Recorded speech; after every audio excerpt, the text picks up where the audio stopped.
सही जनमा और पतली कमर के रसल के मरबला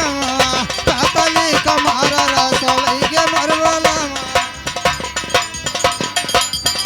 हे लइके मरबला हार लइके मरबला पतली कमर रसल के मरबला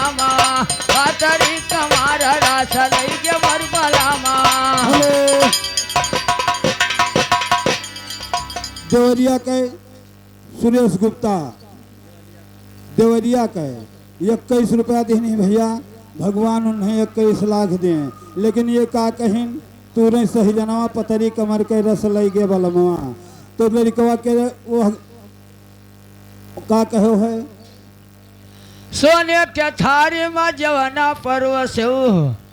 अरे जवना न जेवै वो सरवा खड़ा डेहराय फूटता कदीर हो बला मिले में हरा ए बलमवा मिले में हरा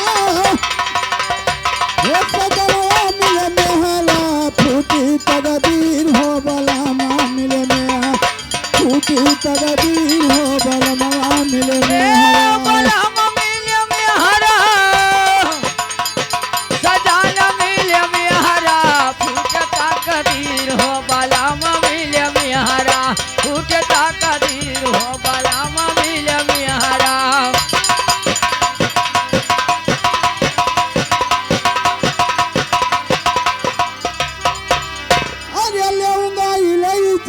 बिरवा लगायऊ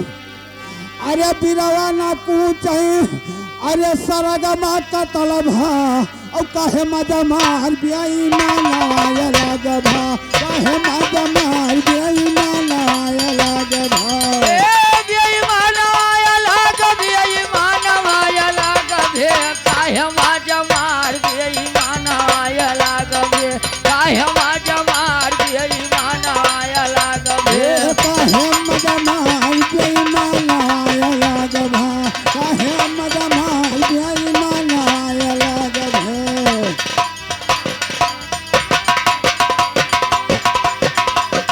हेलो अरे तरी जून हम गाई बिरहवा